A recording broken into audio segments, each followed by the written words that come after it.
আপনি কি জানেন পৃথিবীর সবচেয়ে বড় মহাকাশ গবেষণাগুলোর মধ্যে একটি রয়েছে ফ্লোরিডায়? আর ওখান থেকেই মহাকাশ যানগুলোর উৎক্ষেপণ করা হয়। কেমন হবে যদি ওখানে যে একদিন মহাকাশ যানগুলোর উৎক্ষেপণ দেখা যায়? তো আমি ওখানে গিয়েছিলাম, আমি নিজ চোখে দেখেছি কীভাবে তারা রকেটগুলোকে স্টার্ট করে, কীভাবে তারা পরিচালনা করে। সো আপনারাও যদি এই জিনিসটা দেখতে চান সম্পূর্ণভাবে, তাহলে আপনারা এই ভিডিওটা দেখতে পারেন। আমরা এখানে ঢোকার সময় আমার যতটুকু মনে আছে $65 স্পেন্ড করে আমরা ভিতরে ঢুকেছিলাম। এখানে যে আমরা বাস্তবে দেখেছিলাম আসল রকেট সেগুলা কীরকম, মহাকাশ যানগুলো কীরকম দেখতে হয়, বা প্রথম আমরা দেখেছিলাম। আসলে এটা মানে নতুন একটা জিনিস দেখে অনেক ভালো লেগেছিল। তো আপনারাও যদি আগ্রহ থাকে দেখার, তাহলে এই ভিডিওটা আপনারা দেখতে পারেন। এটার নাম হলো ফ্লোরিডার নাসা কেনেডি স্পেস সেন্টার। আপনারা যদি চান আসতে পারেন, বাচ্চাদেরকে নিয়ে আসলে ওরা নতুন কিছু শিখতে পারবে, দেখতে পারবে। অনেক দারুণ একটা জায়গা। এখানে অ্যাপোলো মেশিন ছাড়াও অন্যান্য স্পেস মেশিনগুলো পরিচালনা করা হয়।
ওখানে আমরা স্যাটার্ন বি মুন রকেট দেখেছিলাম, যেটা দিয়ে সর্বপ্রথম মানুষরা চাঁদে গিয়েছিল অ্যাপোলো মিশনের মাধ্যমে।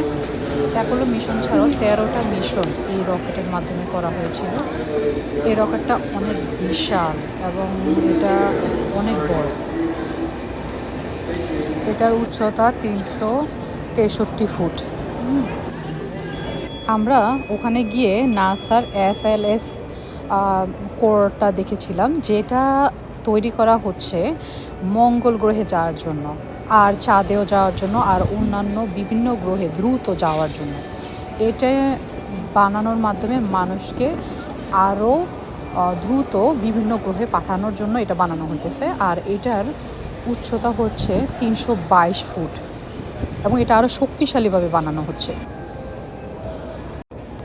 আল্লাহ হাফেজ, সবাই ভালো থাকবেন আর ফলো করতে পারেন যদি ভালো লাগে। Thank you.